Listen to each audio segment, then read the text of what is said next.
Salam sepak bola, teman-teman netizen atau warganet yang saya hormati semuanya. Welcome back ke konten terbaru dari channel YouTube Triple B. Dan di konten terbaru hari ini sudah jelas dan pasti saya ingin memberikan analisa dari pertandingan uji coba Timnas Indonesia versus Timnas Libya yang berakhir untuk kemenangan Timnas Libya dengan skor telak 0-4. Tapi sebelum saya memberikan analisa saya, pertama-tama saya ingin kembali mengingatkan kepada teman-teman bahwa pertandingan semalam hanyalah sebuah pertandingan uji coba. Jadi sesuai dengan yang saya jelaskan di konten match preview untuk pertandingan ini, bahwa di sebuah pertandingan uji coba, hasil akhir bukan merupakan prioritas. Tapi yang penting, sebuah tim bisa bermain secara benar dan taktis, agar bisa membentuk chemistry di antara para pemain. Dan kalau gak bisa menang, ya minimal seri. Kalau gak bisa seri, ya jangan kalah telak. Karena akan menjadi masalah jika tim tersebut tidak bisa bermain secara benar, dan kalah secara telak. Karena kemungkinan akan berdampak kepada psikologis para pemain. Dan ternyata yang terjadi di pertandingan semalam, para pemain dari Timnas Indonesia tidak bisa menyatu di atas lapangan, alias permainannya amburadul, banyak sekali kesalahan dari para pemain Timnas Indonesia, dan kalah secara telak dengan skor 0-4. Dan jujur saya tidak melihat ada taktik permainan dari Timnas Indonesia. Saya tidak bisa bohong ketika saya membuat analisa di channel YouTube Triple B. Maka itu kan berkali-kali telah saya tegaskan kepada teman-teman bahwa Triple B itu bukan saja singkatan dari bola Bung Binder, tapi juga artinya Binder bukan buzzer, dan saya tidak bercanda sama sekali. Saya perlu fair ketika saya memberikan analisa saya di channel ini, karena saya tidak membuat channel ini untuk menyenangkan siapapun atau pihak manapun. Ya jika teman-teman pada baperan, ya saya juga gak peduli. Yang penting saya menjelaskannya secara jujur. Dan memang saya ulangi lagi, pertandingan semalam hanyalah sebuah pertandingan uji coba. Tapi jangan lupa, pertandingan semalam adalah pertandingan uji coba dalam rangka persiapan Timnas Indonesia bermain di Piala Asia. Artinya, seperti yang saya jelaskan juga di konten sebelumnya, bahwa para pemain harus bermain secara serius dan sesuai dengan taktik dari Sintayong. Tapi ya itu dia, saya nggak ngelihat ada taktik permainan. Jadi apa yang bisa saya analisa? Gak bisa, saya tidak bisa menganalisa permainan dari Indonesia karena saya tidak melihat ada taktik permainan. Mungkin teman-teman yang gak paham bola, ya, atau tidak paham dengan permainan sepak bola akan menilai Timnas Indonesia kalah secara telak karena Sintayong bereksperimen. Kan banyak sekali pergantian pemain juga yang dilakukan kan di babak kedua. Kalau nggak salah sampai 10 atau 11 pergantian pemain yang dilakukan. Kecuali penjaga gawang Syahrul yang dipertahankan ya. Karena memang formnya bagus juga, banyak save yang dilakukan. Atau mungkin juga teman-teman akan menilai, ya jelaslah Indonesia kalah telak kan para pemainnya melakukan banyak kesalahan. Ya betul, banyak kesalahan yang dilakukan oleh para pemain. Tapi the real fact, fakta sebenarnya bahwa Indonesia tidak bermain mengandalkan taktik. Bagaimana para pemain bisa menyerang secara rapi dan bertahan secara solid, atau membangun sebuah proses serangan secara rapi, terstruktur ketika mereka tidak paham apa yang perlu mereka lakukan ketika mereka menguasai bola. Dan bagaimana caranya para pemain itu akan bisa bermain mengandalkan kerjasama ketika mereka tidak paham apa yang harus mereka lakukan ketika mereka menguasai bola. Jadi tidak ada sinkronisasi pergerakan dari para pemain yang menguasai bola dengan para pemain yang melakukan pergerakan tanpa bola. Nah ini beda total dengan para pemain Libya. Karena para pemain Libya jelas terlihat bermain mengandalkan yang namanya taktik. Kalau kalian nggak paham apa itu namanya taktik, ya kalian cek aja sendiri di internet definisinya ya. Saya nggak perlu menjelaskannya lagi. Saya nggak marah, sama sekali nggak marah. Buat apa saya marah? Ini kan baru salah satu dari 3 laga uji coba kan. Tapi saya sedih. Karena para pemain ini kan telah menjalani TC selama lebih dari 1 pekan. Mayoritas dari para pemain ini ya. Kok masih banyak sekali sih kesalahan? Kok mereka gak ngerti sih apa yang perlu mereka lakukan di atas lapangan? Ini kan pemain-pemain profesional ya, bukan pemain-pemain amatir. Dan ada juga pemain-pemain senior yang justru juga melakukan banyak kesalahan. Kok gak bisa sih para pemain Indonesia keluar dari pressure para pemain Libya? Jika teman-teman menilai bahwa Sintayong eksperimen, lah kenapa pelatih dari Libya gak eksperimen? Ya karena Walaupun ini sebuah pertandingan uji coba, seperti yang juga saya jelaskan di konten match preview untuk pertandingan ini, para pemain harus bermain secara serius. Dan bagi seorang pelatih, pertandingan uji coba itu juga penting untuk melihat progres dari para pemain, untuk menyatukan para pemain di atas lapangan. Untuk bisa menyatukan para pemain di atas lapangan diperlukan yang namanya taktik. Nah, sulitnya di Indonesia ketika kita mengkritik permainan dari timnas Indonesia atau mengkritik pelatih dari timnas Indonesia, banyak yang akan marah, banyak yang akan baperan. Padahal faktanya kita perlu kritis. Kenapa kita perlu kritis? Karena kita ingin bahwa timnas Indonesia kita maju. Jadi kita kritis dengan memberikan sudut pandang kita sesuai dengan teknis permainan. Jadi bukan berdasarkan sentimen atau bukan berdasarkan suka atau tidak suka.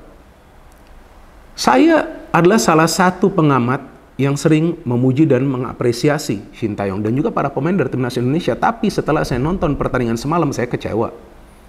Kecewa artinya sedih kan, tapi saya gak marah. Buat apa saya marah juga kan? Ya saya tetap support timnas Indonesia, tapi melihat permainannya seperti itu, saya jadi khawatir. Di pertandingan uji coba saja mainnya tegang, banyak kesalahan, dan lawannya bukan Irak, atau Jepang, atau juga Vietnam. Apalagi nanti ketika di pertandingan resmi, ketika bermain di stadion yang penuh oleh para supporter, ya tentu akan ada juga supporter dari timnas Indonesia, tapi kan nanti akan beda nuansanya. Jadi ada faktor mental juga dari para pemain yang tampaknya tidak siap. Padahal ini pertandingan uji coba loh.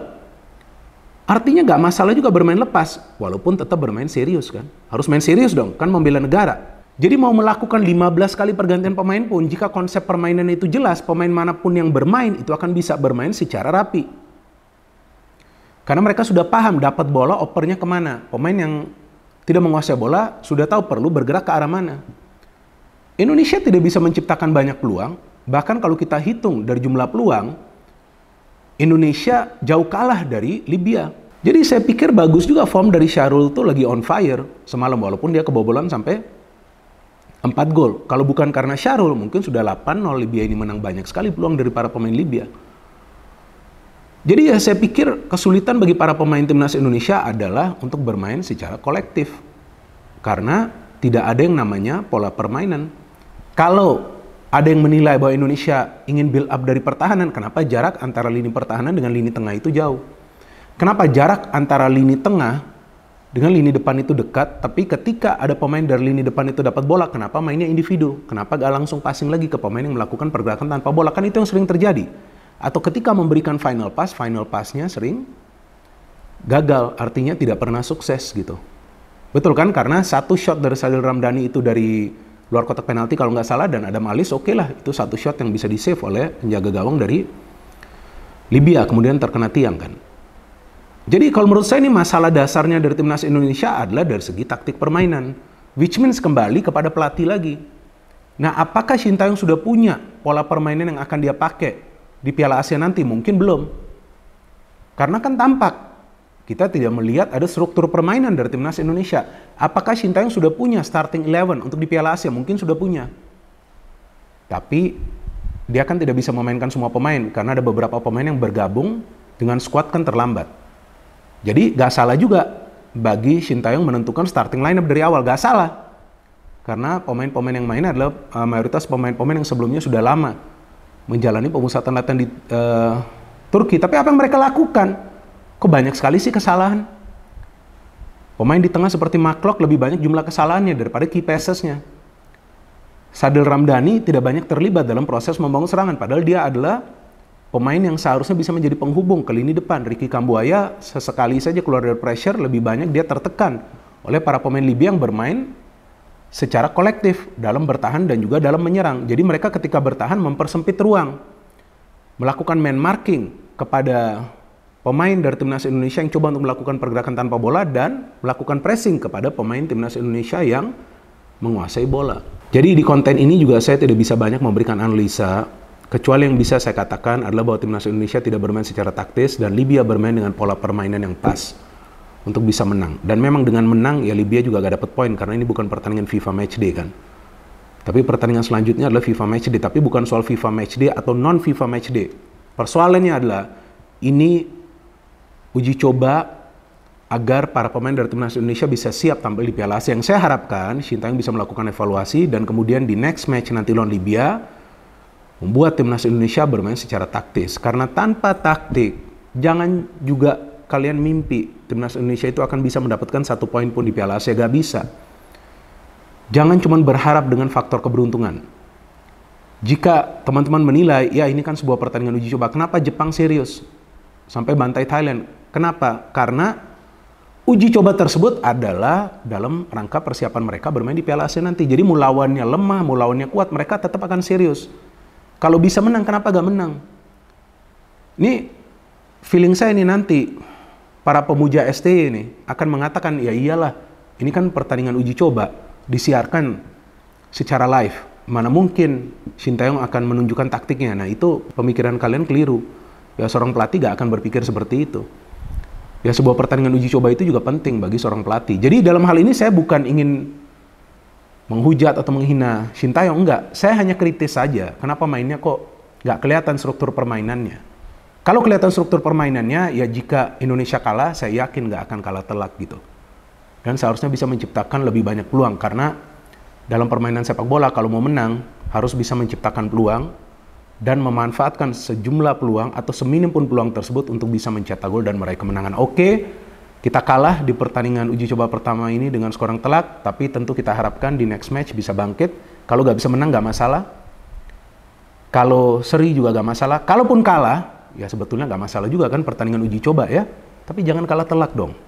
Kalau kalah telak lagi, tentu itu akan berdampak kepada psikologis para pemain. Dan yang saya bingung ketika saya membuat konten match preview untuk pertandingan ini, kok judul saya bisa benar ya? Kan saya tulis tuh di captionnya. Judulnya, menanti taktik dari Shin Taeyong. Asal jangan kebantai saja. Ternyata taktiknya nggak kelihatan dan kebantai 0-4. Tapi banyak di antara teman-teman yang baperan, memberikan komen-komen yang negatif. Kenapa kalian seperti itu? Kenapa? Kita semua perlu kritis terhadap timnas Indonesia. Kita semua perlu kritis terhadap pelatih dari timnas Indonesia. Kita tetap support.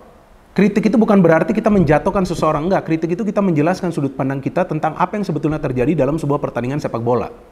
Bukan untuk menjatuhkan seseorang, tapi tetap kita memberikan mereka semangat. Ayo bangkit di next match. Jadi jangan sampai kita menutup mata dengan kesulitan para pemain Indonesia bermain sepak bola secara benar di pertandingan semalam karena tidak tampak adanya taktik. Jadi kita tunggu saja teman-teman nanti next match dari Indonesia lawan Libya. Ya seperti yang tadi saya katakan, kalah juga gak masalah, tapi mainnya yang benar dong. Masa kesalahannya begitu banyak sih? Ini kan pemain-pemain profesional semua kan? Dan saya harapkan teman-teman gak perlu lagi ya sekarang membedakan antara para pemain keturunan dengan para pemain yang berasal dari kompetisi domestik kita. Gak perlu, karena mereka semua pemain Indonesia. Gak ada masalah juga. Ya tinggal bagaimana mereka bisa kompak aja di atas lapangan. Artinya komunikasi harus berjalan dengan baik. Jadi kita tunggu saja teman-teman nanti next match dari Indonesia. Kita tetap support timnas Indonesia. Dan kita harapkan mereka bisa bangkit agar nanti di Piala Asia mereka bisa bermain jauh lebih rapi. No hate, no politics, only football. Salam sepak bola.